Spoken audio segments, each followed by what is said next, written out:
Quand je parlerai les langues des hommes et des anges, si je n'ai pas la charité, je suis un airain qui résonne ou une cymbale qui retentit.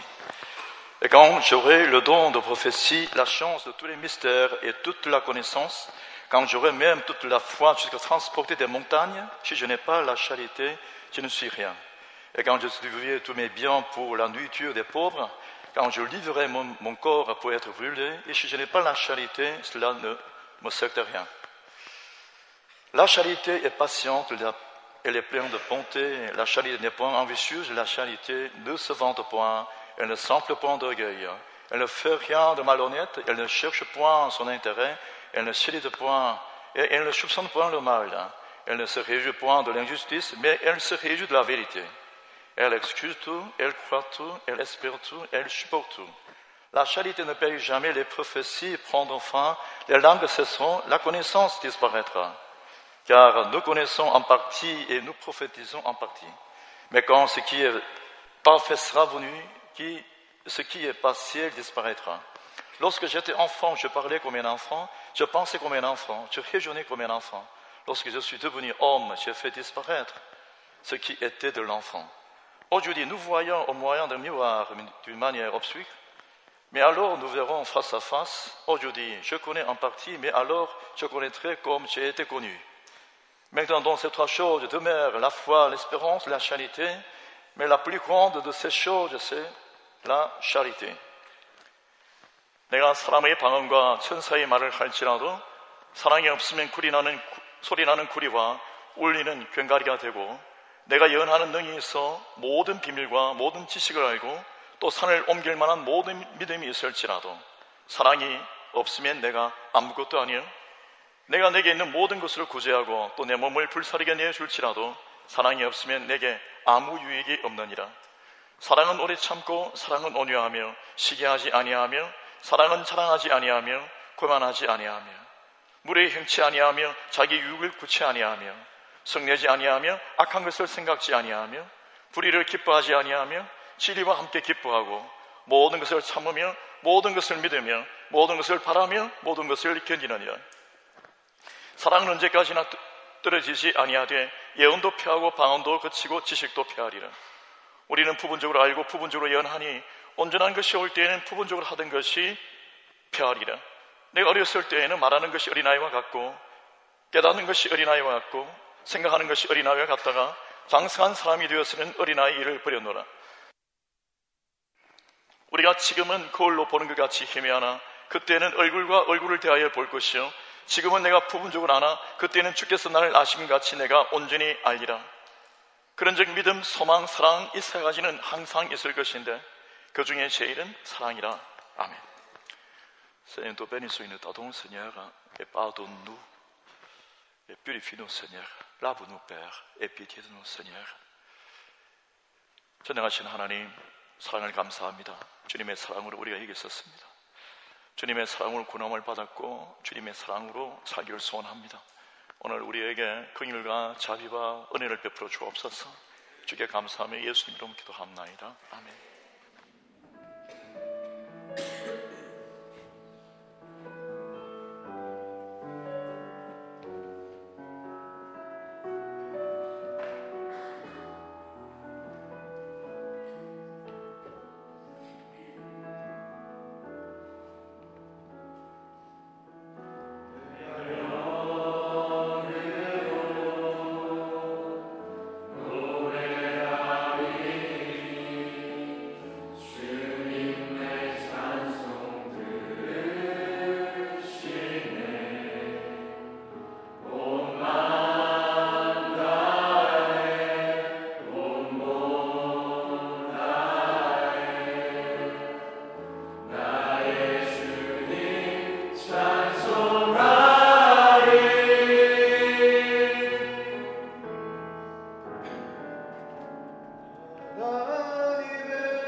우리는 오늘 2018년 마지막 주일을 예배로 주께 드립니다.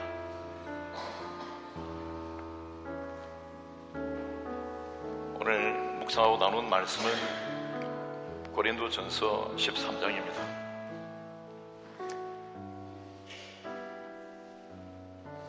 사람이 인생을 살아가면서 겪을 수 있는 모든 상황적, 또 관계적, 역학적, 어떤 가치적, 행동 양식의 그 철학과 그 모든 것을 총망라해 놓은 게 금방 읽어드렸던 우리가 잘 알고 있는 고린도전서 13장 사랑은 언제나 오래 참고하는 이 본문입니다.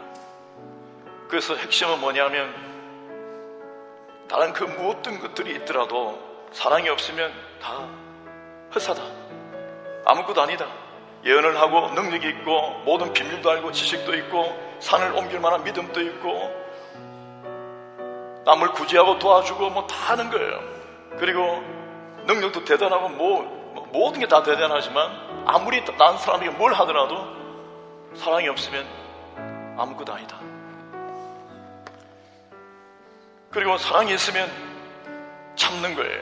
오래 참는데 온유하고 시기하지 않고 질투하지도 않고 자랑도 안 하고 교만도 안 하고 무례히 행치도 안 하고 자기 이익을 구치도 안 하고 성을 내지도 안 하고 악한 것을 생각지도 않고 불의를 기뻐하지도 않고 진리를 기뻐하고 불의라고 해서 막 불질러버리고 이런 게 아니에요. 진리를 기뻐하는 거죠. 저를 포함해서 우리가 이런 부분에 미숙했던 것을 용서를 구하십시다. 그리고 하나님께 정말 이 사랑을 다시 회복시켜 주옵소서. 그래서 주님, 진짜 이제 2018년 한 해 부족한 것도 많았지만 한 페이지를 쫙 하고 넘기듯이 확 제끼고 새로운 하얀 도화지에다가 새롭게 서갈 수 있도록 주님의 사랑만 채워주시옵소서. 주의 이름을 외칩니다.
제일 마지막 절 13절은 이같이 기록합니다. 그런즉 믿음, 소망, 사랑.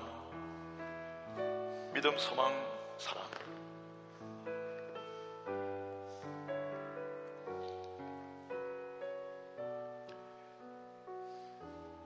우리 인생에서 가장 소중한 가치를 앞에 나열한 그 모든 능력과 힘과 어마어마한 것들, 막 대단한 산을 옮기는 능력, 이런 걸 다 이야기하지만 그보다 믿음, 소망, 사랑, 이것이 항상 이것일 것인데 영원토록 있단 말이에요. 다른 건 다 사라지고 없어진다 했잖아요. 능력도 없어지고 다 사라져요.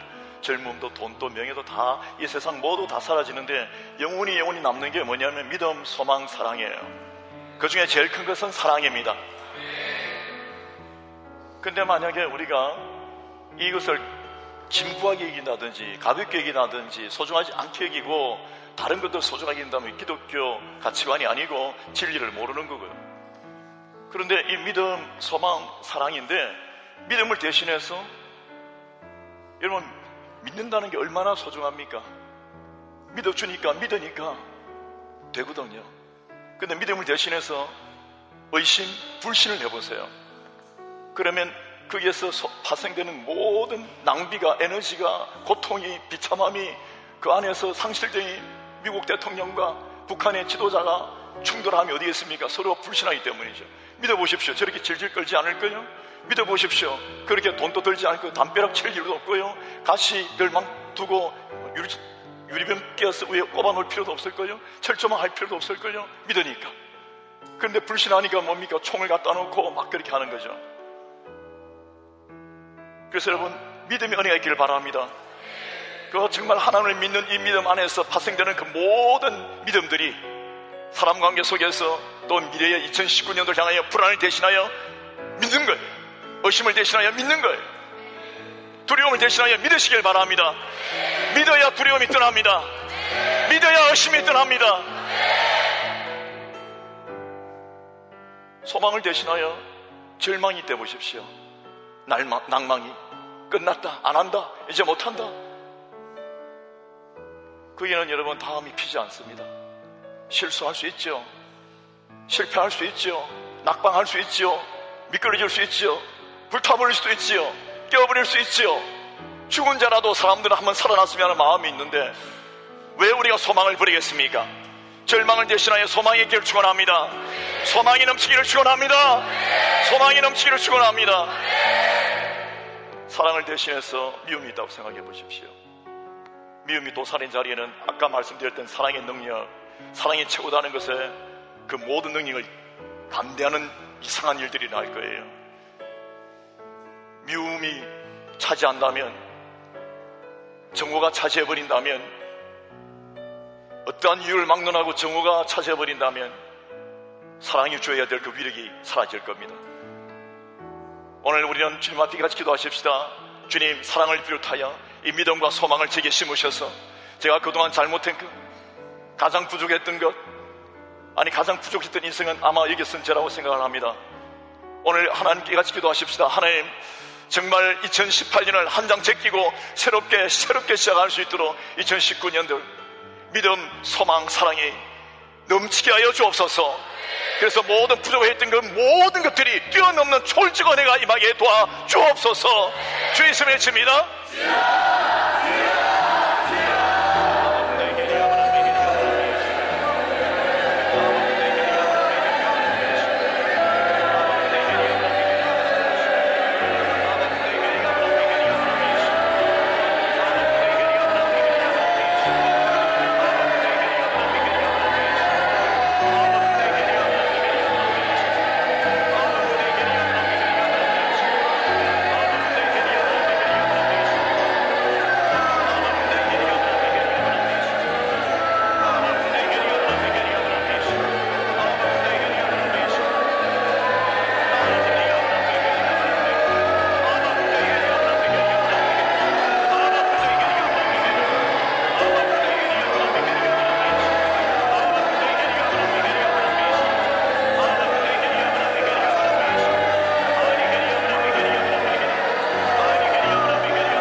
어렸을 때에는 말하는 것이 어린아이와 같고 깨닫는 것이 어린아이와 같고 생각하는 것이 어린아이와 같다가 장성한 사람이 되어서는 어린아이 일을 버려놓는, 우리가 지금은 거울로 보는 것 같이 희미하나 그때 거울은 동입니다. 노스로 만들어갔고요, 동으로 만들었기 때문에 흐릿합니다. 그냥 윤곽만 있을 뿐이고요, 제대로 보이지 않죠. 그러나 얼굴과 얼굴을 보는 것 같이 정확하게 볼 수 있는 것, 여러분, 그것은 장성한 믿음을 가질 때입니다. 우리가 믿음이 어릴 때, 믿음, 소망, 사랑, 이것이 어릴 때요, 어린아이 짓을 했어요. 그 어린아이같이 행동했고 어린아이같이 생각하고 어린아이처럼 깨달았어요. 저도 어떤 영역에서는 아직도 많이 어립니다. 그래서 행동이 어린아이처럼 행동하는 때가 있어요. 근데 여러분, 우리는 그 성장의 목표를 포기하지 말고 끝까지 갈 수 있기를 바랍니다. 그 누구도 자기가 장성하다고 교만한 입장에 서지 않기를 축원합니다. 왜냐하면 그러면요, 희미하게 보인 그것으로 실수합니다. 저는 오다가 안개가 너무 심하게 껴서 사고 날 뻔했어요. 안개가 껴있으니까 헤드라이트를 켜도 더 어두워요. 불빛이 반사되어서 아무것도 보이지 않습니다. 여러분, 희미하게 본다는 것은 바로 그겁니다. 내가 믿음, 소망, 사랑이 온전하게 세우지 않은 상태에서 마치 다 모든 걸 안다, 모든 걸 가졌다, 모든 걸 봤다라고 생각하고 하면 정말 충돌할 수밖에 없습니다. 우리 하나님께 이같이 기도하십시다. 주님, 2019년 희미하게 보입니다만 아직도 제가 어려서 그렇습니다. 저에게 믿음과 소망과 사랑을 주셔서 주님, 제가 뚜렷하게 얼굴과 얼굴 보듯이 주님의 소망, 주님의 계획, 주님의 축복과 승리를 볼 수 있도록 도와주옵소서. 주 이름 외칩니다.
묵상하겠습니다. 주님, 제게 믿음이 너무 부족했고 어린아이와 같았습니다.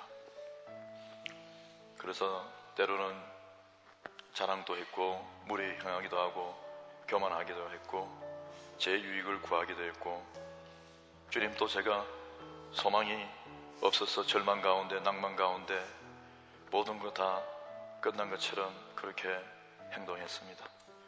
제가 사랑이 부족해서 주님, 정말 어떤 일을 하면서도 주님과 교제가 끊겼고 성도들과 사람과 영혼들과 또 가족들과 많은 사람들 앞에서 부족한 것 사실입니다. 저의 고백이기도 합니다. 정말 하나님께 도움을 구하십시다.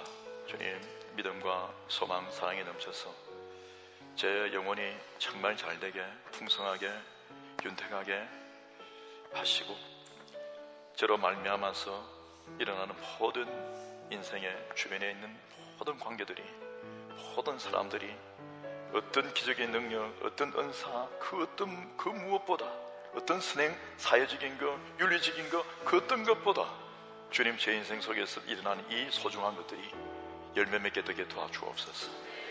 내가 주님을 사랑합니다. 사도신경으로 우리 신앙을 주께 고백하겠습니다.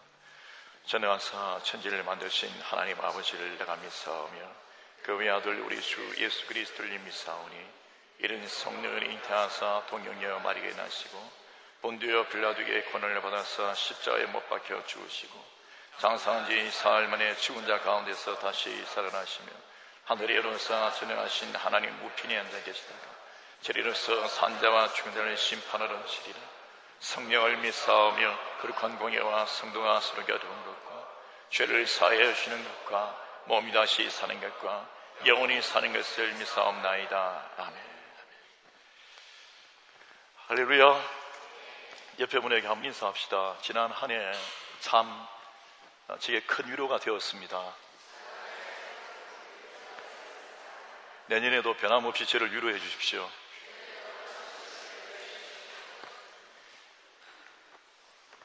같이 인사합시다. 당신의 얼굴만 봐도 위로가 됩니다.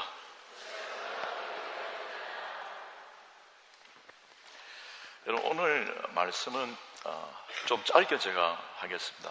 왜냐하면 릴 프랑스 교회에 제가 아침에 그것을 기도를 하다가 몇 주 전부터 이렇게 준비되었던 그 말씀을 요한계시록 21장으로 해서 변화 성장과 부흥을 마무리 지으려고 했었는데, 기도하다가 하나님께서 그런 마음을 주셔서 오늘 이 본문을 통해서 여러분과 함께 말씀을 나누려고 합니다. 그 말씀 길이가 짧아요. 섭섭하더라도 용서하시고 기쁘시죠? 짧으니까. 그래서 한 절 말씀이고, 오늘 일부 예배도 여러분 한번 보셨을 겁니다. 짧아서 빨리 우리가 마쳤는데, 저는 여러분들에게 하나님의 계시의 음성이 있기를 축원합니다. 우리가 한 절 말씀입니다. 요한복음 14장 26절 말씀을 함께 읽으십시다. 시작.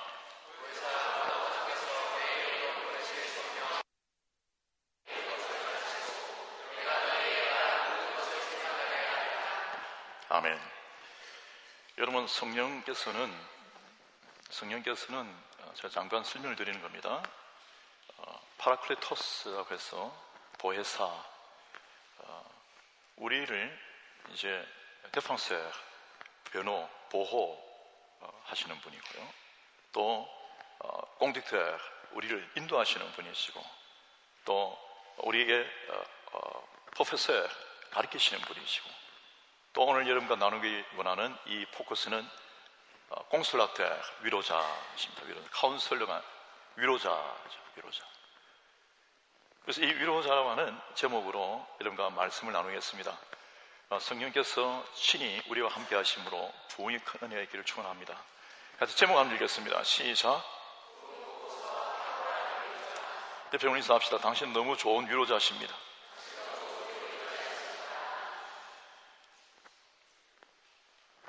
우리는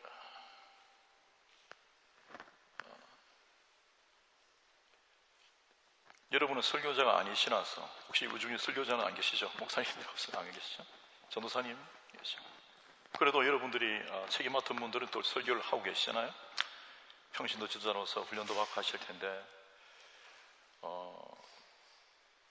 유심히 잘 한번 살펴보십시오. 저는 제 이유를 한번 말씀을 드려보겠습니다.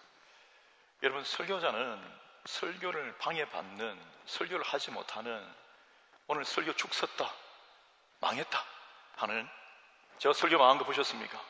죽 쓴 거. 솔직하게 괜찮아요. 저는 있으니까 오늘 잘못했다 할 때가 많습니다.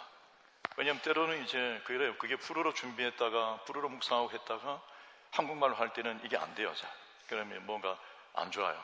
그런데 또 불어로 했는데, 불어로 하면 또 좋은데 한국말로 준비했다가 한국어로 이제 생각 갖고 있다가 하니까 어떤 데는 불어로는 가면 좀 이렇게 안 되다가, 그래서 이제 오면 또 되고 뭐 이런 게 있어요. 그래도 내용은 같지만 효과나 제가 이렇게 하는 게 좀 다른 게 있더라고요. 용서하시길 바랍니다. 그러면 이제 그거 말고요, 정말로 설교자가 설교를 못하게 되는 그 요인들은 뭐가 있을까요? 한 번도 생각 안 해봤죠? 그냥 오늘 몇 점인가 보자 하고 하셨을 겁니다. 신학 교수님처럼. 그런데 충분히 여러분, 우리는 기대를 갖고 옵니다. 왜? 예배는 중요하니까. 여러분에게 예배는 모든 가치와 모든 요구와 그 어떤 것보다 소중하다고 해서 당신이 그리스도인이기 때문에, 하나님 백성이기 때문에 이 자리를 지키기 위하여 당신이 쓴 거거든요. 나는 수많은 가치, 한 시간에 당신이 수억을 벌더라도 그것을 다 뒤로 하고, 당신이 어떤 이유가 있더라도, 어떤 그 무엇이 있더라도 그것을 뒤로 하고, 나는 하나님께 드리는 이 예배를 위하여, 그리스도인이니까 이 예배의 자리에 당신이 나오는 거거든요. 그러면 당신이 오늘 예배를 망치고 싶은 마음은 없고 예배에 대하여 정말 하나님이 뭔가가 은혜 주시길 원하는 게 이제 있잖아 말이죠. 근데 설교자가 설교를 못하고 설교가 설교를 실패하고 하면 당신이 괴롭죠. 용서하시길 바랍니다. 그럼 설교자는 왜 그럴까요? 첫째, 그가 말씀 준비가 부족했다. 시간이나 환경이나 배경이나 처지나 뭐 이런 이유로, 혹은 건강 때문에 오다가 너무 피곤했다, 아니면 어젯밤에 뭐 너무 힘들었다, 뭐 여러 가지 일이 있겠죠. 오다가 타이어가 펑크 났어 그걸 고치다가 보니까 뭐 그렇다.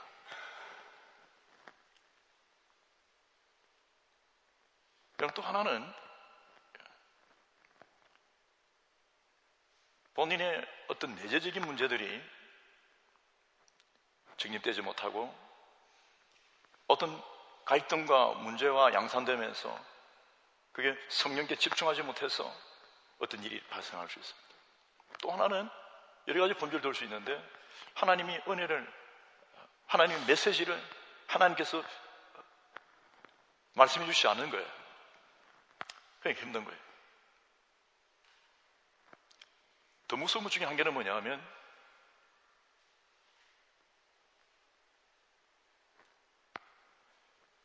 강의처럼 아는 걸 이야기하는 게 아니고 로봇처럼 정리된 걸 그냥 전달하는 게 아니라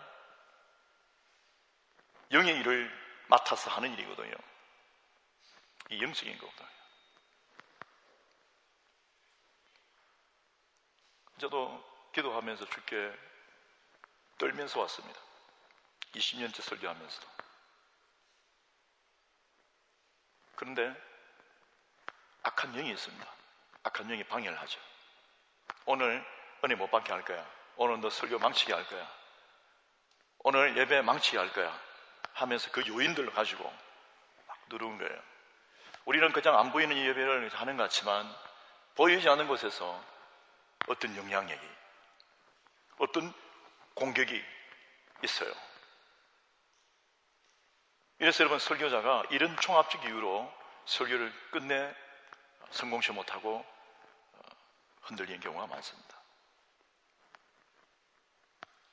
자, 반면 여러분은 오늘 예배를 성공하길 원하시는데 여러분이 오늘 예배를 통해서, 설교를 통해서 은혜를 받지 못할 이유는 뭘까요?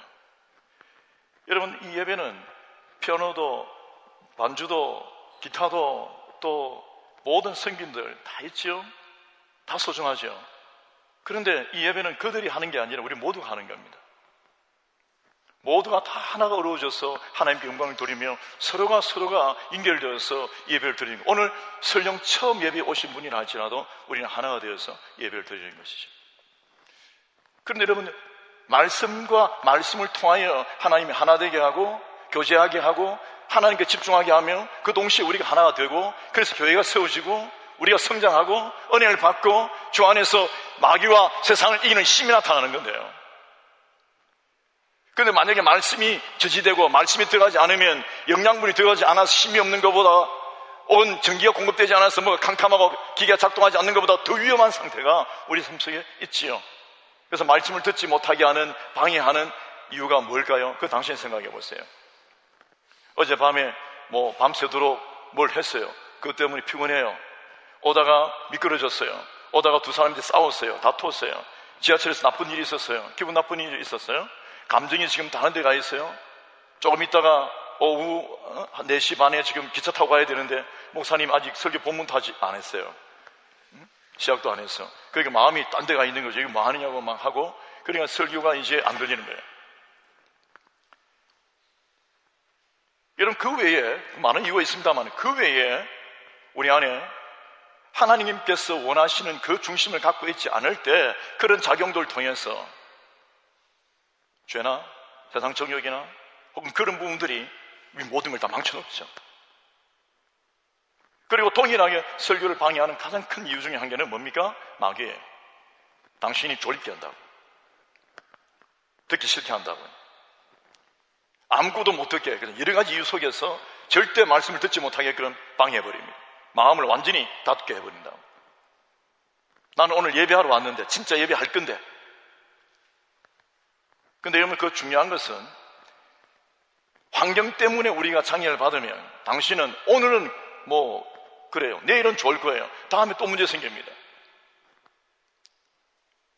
영원토록 존귀한 이 예배를 드리려고 하면 당신의 중심을 견고하게 생기기를 축원합니다.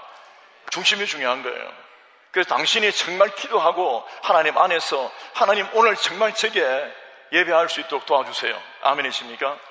옆에 있는 사람이 당신을 격려합니다. 위로를 받지 않아도 되는 사람은 없습니다. 슈퍼맨이라도, 스파이더맨이라도 위로가 필요합니다.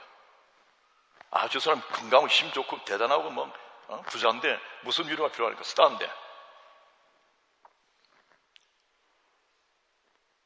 어떤 뉴스를 봤는데 이름은 제가 잊어버렸습니다. 중국인 가수예요. 57세인데 몇 년 만에 공연을 시작했어요. 투어를. 아세요? 어제 뉴스에 봤는데요. 그런데 14번째 콘서트를 하다가 목이 아파갖고 스톱을 했어요. 그래서 사람들 앞에서 울면서 죄송합니다, 내가 목이 아파서 못하게 되었습니다. 여러분 실망시켰듯 죄송합니다. 하니까 수많은 감정들이 We love you 하며 We love you, we love you 하는 거예요. 그 사람이 위로를 얻더라고요. 스타도 위로가 필요하다. 옆에 있는 사람, 나도 위로가 필요합니다.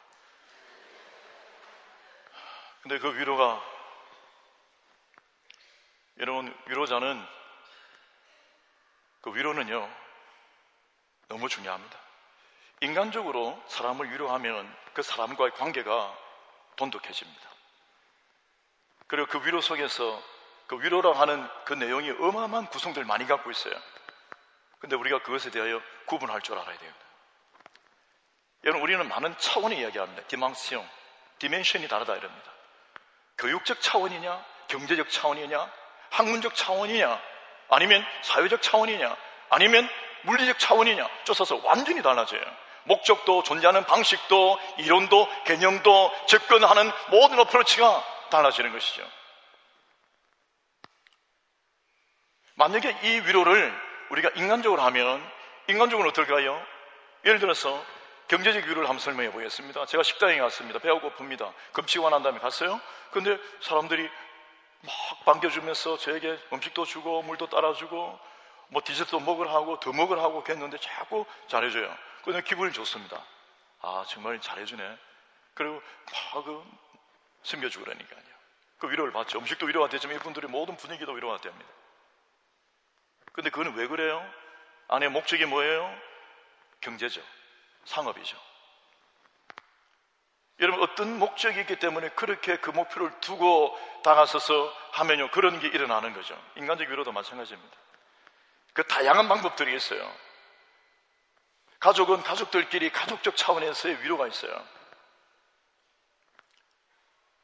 또 기업에서는 기업적 차원에서 위로가 있고, 근데 사람은 여러 차원의 그 위로들이 우리 안에서 관계를 형성해 주기 때문에 이 위로가 없다고 하면 능력 있는 자, 성공된 자, 잘 나갈 때만이 존재할 뿐이에요. 그래서 사람의 삶이 늘 그렇지 않거든요. 아플 때도 있거든요. 옆에 있는 사람들 많이 아프셨죠? 실패할 때도 있거든요. 안 될 때도 있거든요. 안 될 때 말이야. 있다고요. 그때 여러분, 그 위로가 사람을 일으켜줍니다. 그런데 이런 위로들은요, 사람에게 집중하게 합니다. 그 사람에게 고마운 거예요. 그리고 그 구성 속에서만 남는 거예요. 이런 위로에 탁월한 사람들도 있어요. 이런 위로를 원래부터 못하는 사람도 있어요. 전혀 이런 위로에 탤런트가 없는 사람이 있어요. 저도 없습니다. 너무 부족하고. 이런 위로가 잘 안 되는 사람이 있다고요. 근데 여러분, 중요한 것은 이런 위로, 정말 우리가 당연히 가져야 될 만한 건데 형성되지 않는 위로라도 늦은 건 없습니다. 사람이 가지는 위로 속에서 끝난다면 사실 우리는 관계의 실패자가 될 수 있고, 우리와 함께하는 모든 사람 다 고통하다 끝나버려 말 겁니다. 부족할지라도. 하나님께서 우리에게 제시하는 이 위로는요, 세상의 위로와 다르다고 했습니다. 하나님께서 우리에게 주시는 위로는 세상의 위로와 달라요. La consolation que tu nous donnes est différente que le monde donne. 세상과 다르죠. 하나님의 위로. 아멘이십니까? 하나님의 위로를 받아서 우리에게서 구원받고 있는 거예요. 하나님의 위로는 그냥 쓰다만 주는 게 아니고 뭐 음식 주는 게 아니고 잘했다 칭찬하다 아니고 너 예쁘다고 너 크다고 이야기하는 게 아니에요. 너 키 크다 이야기하는 게 아니에요. 너 빠르다고 칭찬하는 게 아니에요. 스타다고 하고 이런 게 아니에요. 하나님 위로는 마음의 만족이 아니고 그 영혼을 구원케 하는 첩경이 됩니다. 하나님의 위로로 말미암아 당신이 위로를 성령으로부터 받았고 그 받는 동시에 당신이 예수 그리스도 구주로 영접할 결단을 내렸겠고 그러면서 당신이 이제 하나님의 위로를 계속 받아가면서 구원과 및 승리가 일어나기 시작하는 것입니다. 그리스도의 위로는 달라요. 사람에게 집중시키지 않습니다. 여러분, 교회 안에서 우리는 사람에게 집중하는 그런 위로를 하지 않죠. 두 가지 차원이 있다고 했습니다. 인간적 차원과 영적 차원은 아닙니다. 아까 말씀 모든 것은 다 인간적입니다. 오늘 우리가 나누는 이 말씀은 영적인 거예요. 교회 안에 존재하는, 성령 안에 존재하는 모든 활동과 모든 것은 생략만 했지 전부 다 영적인 거죠. 이 영적 위로의 특징은 뭐냐? 예수를 믿게 하는 것입니다. 예수께 가까이 가게 하는 것이죠. 왜? 사람의 위로는요 한계적입니다. 그리고 그 고정을 하나님께 두는 거죠. 그리스도께 목표를 두게 하는 거죠. 오늘 제가 만약에 당신을 위로한다면 결국은 뭐냐? 나에게 고착되는 게 아니고 나를 주목하는 게 아니고 왜 나를 주목하느냐? 그리스도를 쳐다보라 이것입니다.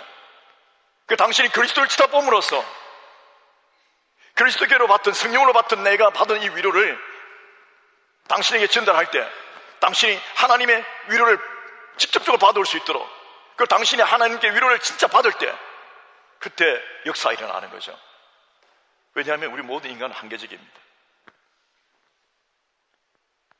머지않아서 우리는 다 사라집니다. 저는 제 인생 하나도 살기 어렵다고 말씀드렸습니다. 어떻게 사람들을 짊어지고 다 갈 수가 있습니까? 결국은 한 분 한 분이 전부 다 나는 잊어버려도 그리스도께만 고정시키면 되는 것이죠. 당신이 정말 주의 이름으로 다른 사람 위로한다는 것은 뭐냐 하면 사람이 아닌, 당신이 아닌, 어떤 대상이 아닌 오직 그리스도께 그가 고정시킬 수 있도록 해서 그가 그리스도의 위로를 받을 수 있도록 하는 것입니다. 아멘이십니까? 여러분, 그게 복음 전파하는 거예요. 내가 영향력 미쳤으니까, 내가 구원시켜줬으니까, 내가 뭐 했으니까 아니에요. 우리는 도구일 뿐이에요. 결국은 그가 직접적으로 그리스도께 은혜를 받게 하는 거죠. 은혜 받은 저는 나에게 은혜를 베풀어 준 어떤 사람을 잊어버리지는 않을 거예요. 감사 얘기할 겁니다. 그러나 내가 복음을 전할 때 그 사람이 나에게 감사해야 될 것이 목표가 아니고 그리스도께 초점을 맞추는 게 목표입니다. 아멘이십니까? 옆에 면서 합시다. 하나님께 위로를 받고 계십니까? 여러분, 오늘 우리 이 위로의 특징을 알아야 합니다. 이 위로는요, 위로 가는 자들이 정말 구원받아서 하나님께 갈 사람들에게는 하나님께 위로자의 일을 주셨어요. 이사야서 40장 1절에 이같이 기록하고 있습니다. 하나님께서 내 백성을 위로하라. 너희는 내 백성을 위로하라. 여러분, 하나님은 이것을 사명을 주셨어요. 그래서 나는 위로할 수 있다. 어릴 때부터 위로해왔다. 나는 위로 못한다. 이런 것은 논할 문제가 아니에요. 물론 인간적으로 위로하는 기질이 있는 분들은 좀 더 탁월한 능력이 있을 겁니다. 없다 손 치더라도 실패한 거 아니에요. 아니 말이야, 나는 어릴 때 부모님도 없었고 길거리 혼자 이렇게 살았고 나는 아무도 위로를 안 해주는데 나도 될까? 여러분, 아무리 사랑을 못 받아도요, 하나님께 사랑받아서 내가 구원함을 받았고 하나님의 사랑을 입으면요, 또 하나님의 위로를 입으면요, 내가 사랑할 수 있습니다. 나도 모르게 사랑할 방법이 생겨요. 나도 모르게 어떤 뭔가 솟아나온다고요. 왜? 위로를 받았기 때문에, 하나님의 사랑의 은혜를 입었기 때문에. 아멘이십니까? 이 사랑의 은혜가 그냥 훅 임하면요, 그래서 이걸 위로하시오 강제로 하는 게 아니라 사랑의 은혜를 입으란 말이죠. 하나님의 위로를 받으란 말이죠. 하나님의 위로를 받으면 그럼 이 사람 안에서 위로할 마음이 생깁니다. 이게 살아있는 사람이에요. 여러분, 이런 사람들이 부흥을 주도합니다. 이런 사람들이 과거를 한 장 딱 제끼고요, 다시 시작합니다. 자기도 위로받고 앞으로 갈 위로의 길을 가는 거예요.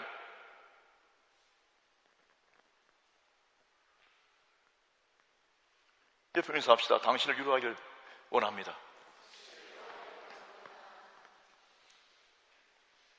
자, 여러분, 오늘 이 위로의 특징에서 요한복음 14장 26절은 뭐라고 우리에게 알려주시는가 하면 성령께서 우리에게 주신 이 위로가 이루어하심에 또 성령께서 하시는 사역이 우리한테 열매를 맺음으로써 우리도 이런 어떤 행동들이, 이런 어떤 가치관과 이런 사역들이 나오게 됩니다.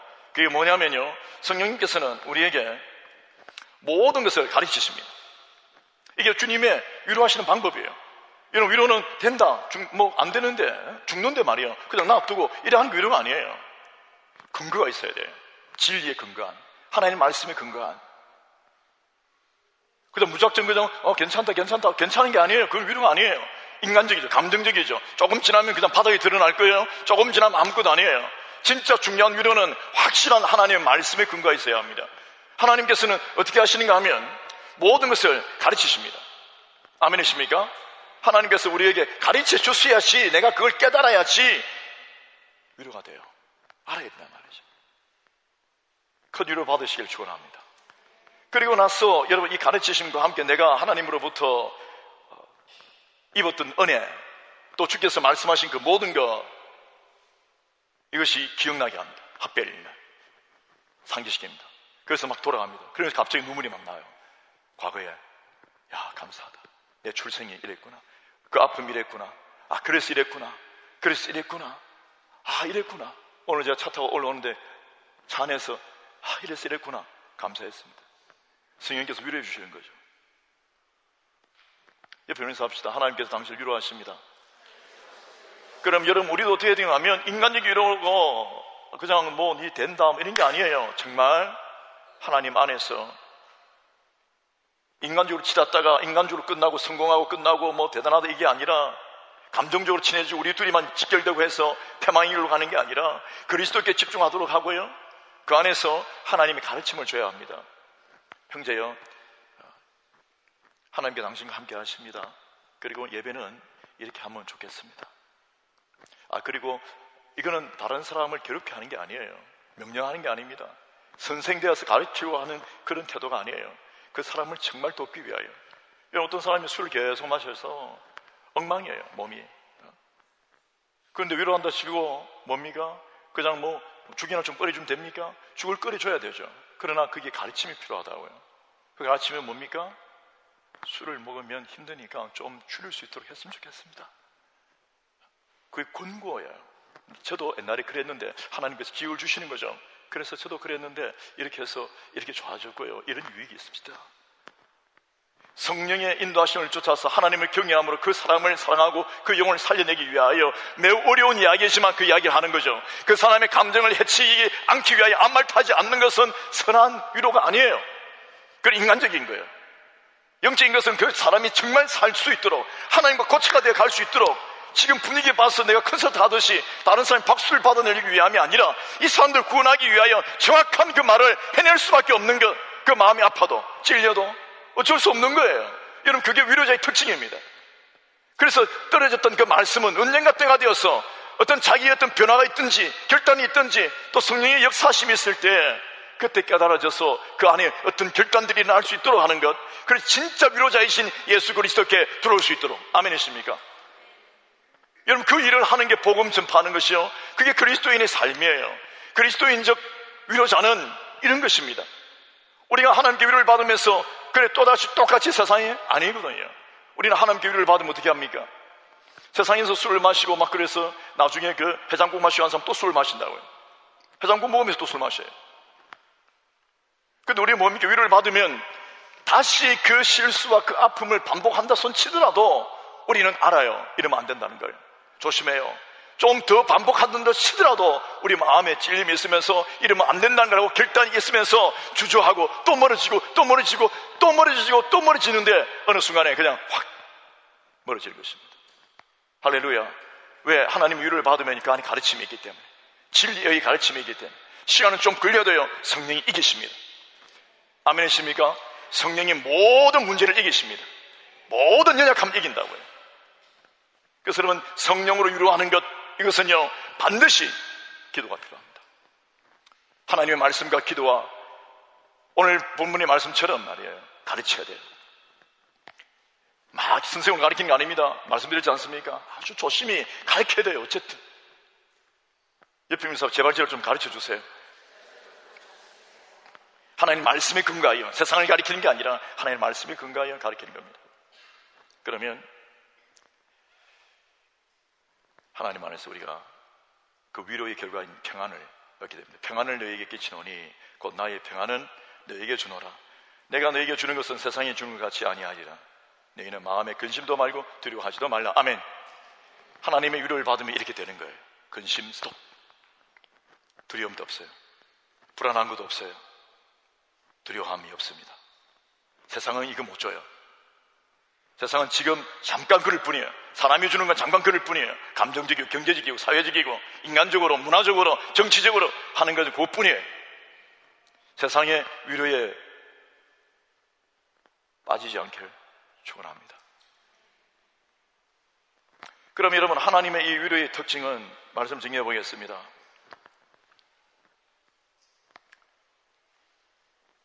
이같이 일어나는 줄 한번 살펴보겠습니다. 데살로니가 전서 4장 13절부터 보면 이같이 기록하고 있는데 한번 읽어볼게요.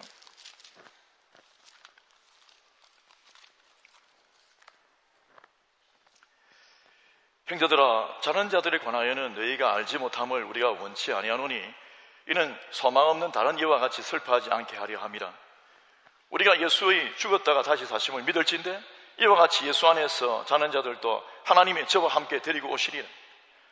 우리가 주의 말씀으로 너희에게 이것을 말하노니 주 강림하실 때까지 우리 살아남아 있는 자도 자는 자보다 결단코 앞서지 못하리라. 주께서 호령과 천사장의 소리와 하나님의 나팔로 친히 하늘로 쫓아 강림하시리니 그리스도 안에서 죽은 자들이 먼저 일어나고 그 후에 우리 살아남은 자도 저희와 함께 구름 속으로 끌어올려 공중에서 주를 영접하게 하시리니 그리하여 우리가 항상 주와 함께 있으리라. 그러므로 이 여러 말로 서로 위로하라. 아멘이십니까? 그럼 여러분, 우리의 진짜 큰 위로는 뭐냐? 이 땅이 좀 실패했어요. 올해 한 해 망쳤어요. 그리고 정말 안 됐어요. 바랬는데 안 됐어요. 지금 내가 죽어요. 죽는 순치라도 우리에게 위로가 있는 게 뭡니까? 당신이 부활한단 말이에요. 천국 갈 거란 말이에요. 하나님께 당신을 들어올릴 것이란 말이죠. 이 땅만 두면 당신은 위로가 없이 끝난대요. 뭐가 위로가 될 수 있어요? 이 땅에 목표를 두면. 그런데 하나님께서 그 영원한 천국에 목표를 두고 당신을 끌어올린단 말이죠. 옆에 분 인사합시다. 부활이 당신의 위로가 되길 바랍니다. 그래서 여러분, 초대 교회의 믿음의 선진들은 죽음을 앞에 두고도 그 길을 갑니다. 왜? 부활이 위로니까.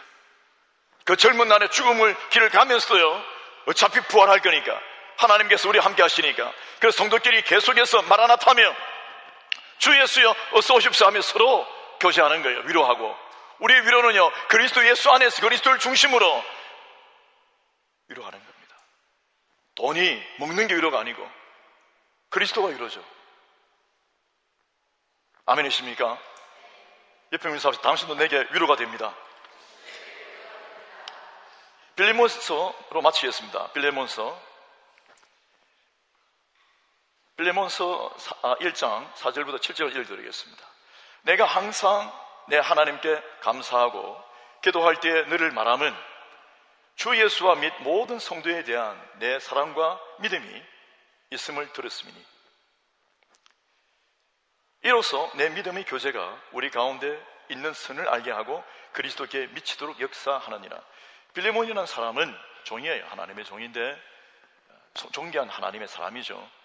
근데 그 집에서 그는 존귀한 하나님의 사역을 감당했습니다. 오늘 같은 목장이라고 볼 수도 있습니다. 사랑장 좀 되죠. 이분이 어떻게 했는가? 정말 믿음에 존귀한 것을 보여주면서 그 성도들에게요, 얼마나 극진하게 존귀하게 믿음의 교제, 인간적 교제가 아니었어요. 믿음의 교제를 잘 했는 줄 모릅니다. 그래서 그 소문이, 그 선이, 그 아름다움이 그리스도께 고정되는 거죠. 그래서 성도들이 정말 존귀한 사람들이 나오면서 아까 보는 사람 나오고요, 전부 다 그리스도께 고정되고요, 그 존귀함이 일어나는 거죠. 한 사람이 그리스도의 탁월한 위로자가 되면 부흥이 맙니다. 목장의 부흥도 마찬가지입니다. 꼭 사랑장이 아니라도 여러분 한 사람이 이 탁월한 위로자가 되면 부흥이 맙니다. 안 믿는 가정이라도, 어린아이라도 그 한 아이가 탁월한 위로자가 되면요, 할아버지 구원하고요, 가족 하나 되고요, 사랑으로 하나 되며 놀라운 기적이 일어납니다. 탁월한 위로자가 되기를 축원합니다. 여러분, 이것이 얼마나 소중한지 모릅니다. 바울은 이같이 이야기합니다. 7절에 형제여, 성도들의 마음이 너로 말미암아 평안함을 얻었다. 평강, 그 평안, 주께 주시는 그 평안이 어디서 나왔다고요? 성령 안에서 하나 된 이 사람이, 이 하나님의 종이, 하나님의 남종과 여종 여러분입니다. 여러분이 그렇게 이 하나님의 백성들에게 그렇게 대하니까, 위로가 일어나니까 하나님의 백성들이 평안을 얻는 거죠. 옆에 우리 삽시다. 샬롬. 평안이 있으시길 축원합니다. 여러분, 그 평안이요, 위로잖아요. 하나님 위로는 다르다고 했잖아요. 주께 주시는 이 평안은 다르다고 했잖아요. 내가 너의 사랑으로 많은 기쁨과 위로를 얻었노라. 사도 바울마저도. 저는 여러분들 통해서 지난 한 해 큰 위로를 받았습니다. 너무너무 감사드린다고. 성교에서, 캠프에서, 목장에서, 교회 사역에서, 모든 팀에서 여러분들이 주님을 사랑함으로 섬겼던 것, 사실 저는 낱낱이 다 알지는 못합니다. 그러나 하나님께 행하신 그 일을 여러분들이 평안을 보고 압니다. 여러분들이 평안을 보고 여러분이 어떻게 하셨을지, 어떻게 주님을 섬겼을지를 느끼게 됩니다. 옆에 분 인사합시다. 당신의 평안이 제게 위로가 됩니다. 기도하겠습니다.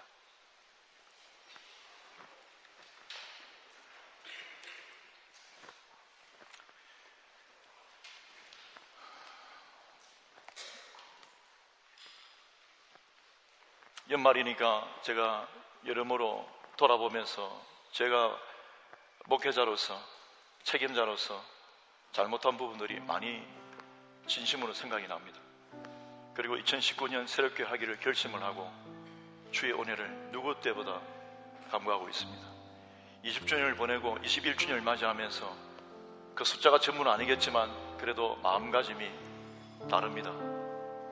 그리고 저는 그 위로가, 하나님의 위로가 제게 정말 넘치도록 임해서 정말 여러분들이 처음 보는 아주 새로운 위로자가 되기를 간구하고 있습니다. 그래서 정말 이것이 아프리카 땅까지 이어지고 프랑스 온 진역을 덮고 하나님께서 정말 그렇게 할 수 있기를 간절히 바라면서, 아무것도 아닌 이 인생이 믿음도 소망도 사랑도 부족한, 그래서 정말 모든 것들이 아무것도 아닌 것 같은 이 인생이 하나님께 구하고 있고요, 여러분도 그렇게 되리라 축원합니다. 여러분 마음에 그런 간구가 있는 줄 압니다. 이미 어떤 많은 분들은 그런 위로를 가지고 많은 분들을 섬기고 동행해 오셨습니다. 탁월한 위로자를 꿈꾸십시다. 엎질러진 게 있다면 다시 돌이키십시다. 깨어진 게 있다면 다시 합시다. 왜 당신에게 하나님의 성령이 계시지 않습니까? 하나님께서 지금 이 시간 당신을 위로해 주시길 바랍니다. 주님이 모든 지각이 뛰어난 하나님의 능력과 평강이 당신 안에 위로하심을 임하기를 축원합니다. 그래서 오늘 하나님께 제게 위로를 주옵소서 이렇게 기도하기를 바랍니다. 하나님, 제게 믿음을 주시옵소서. 불신을 대신하여 믿음을 주시고, 주님이여 정말 제게 절망을 대신하여 캄캄하고 보이지 않지만 소망을 주시옵소서. 주님, 미움과 정을 대신하여 사랑을 주옵소서. 하나님이여 나를 도와주옵소서. 저를 위로해 주옵소서. 주 예수님의 이름이라.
허벅지에 컵을 두고 수도꼭지를 켭니다.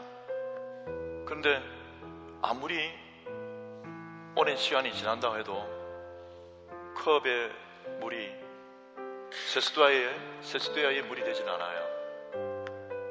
그러면 시간이 오래됨이 반복이 틀고 되는 게 아니라 결국은 용기를 바꿔야 합니다. 그릇을 늘려야 되죠. 위로하고 해봤는데 안 되더라, 못하겠다가 아니라 우리 마음을 갈아엎고 어린 아이에서 장성한 믿음의 분량이 되길 바랍니다. 그래서 오늘 이 시간 하나님, 저도 시도 많이 했는데 안 됐습니다. 근데 정말 이제 저의 이 용기를 늘려주시옵소서. 그 같은 이 마음을 주님이여 쇠퇴처럼, 아니 바다처럼 열어주시옵소서. 주의 이름에 외칩니다.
마지막으로 저를 위해 기도해 주신 일어서시면 기도하겠습니다.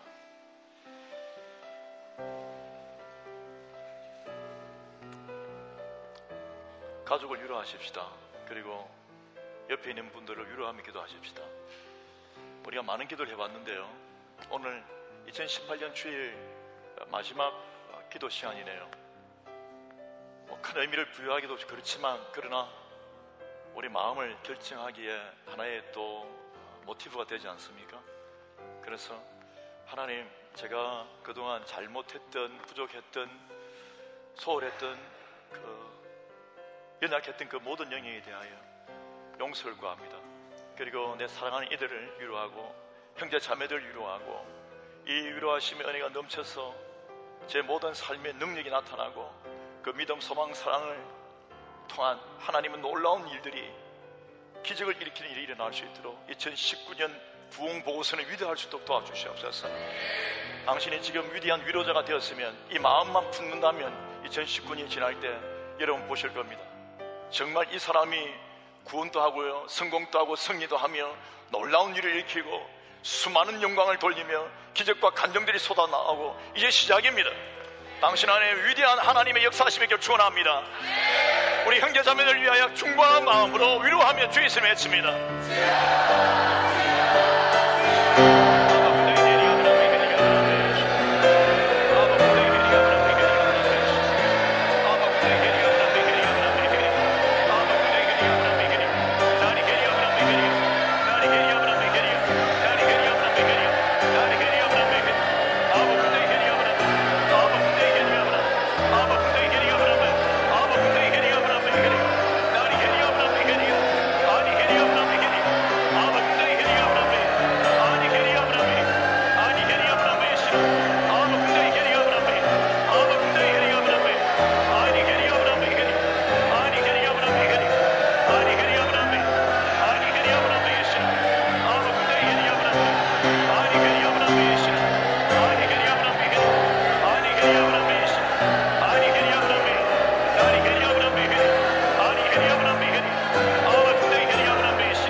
2019년도에 당신이 탁월한 위로자가 되어서 가정 가운데, 목장 가운데, 직장 가운데, 학교, 또 만나는 사람들 가운데, 안에 좀 먼 그림으로서는 아프리카 땅끝에 가서 그 종족마을에서 당신이 탁월한 위로자로 그 눈빛으로, 행동으로, 섬김으로 우리가 그렇게 되어 있는 모습을 꿈꾸면서 미래를 축복하십시다.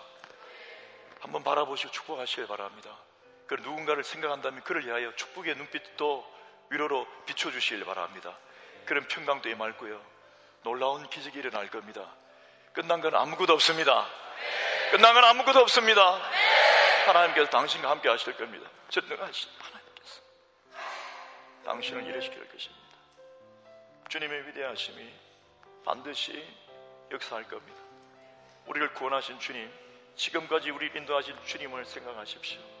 그리고 형제 자매님들에게 감사하시고 존귀 여기고 귀하게 여기십시오. 얼마나 존귀합니까? 다시 한번 제가 여러분들에게 용서를 구하는 것은 제가 잘 못해드린 건데 2019년도 목숨을 걸고 가족과 및 여러분과 또 선교지와 내게 주신 모든 영예에 대하여 최선을 다하여 주를 경유하듯이 그렇게 하기를 소원합니다. 정말 하나님께서 우리에게 큰 은혜 주시기를 간절히 바랍니다. 우리 찬양하며 마치겠습니다.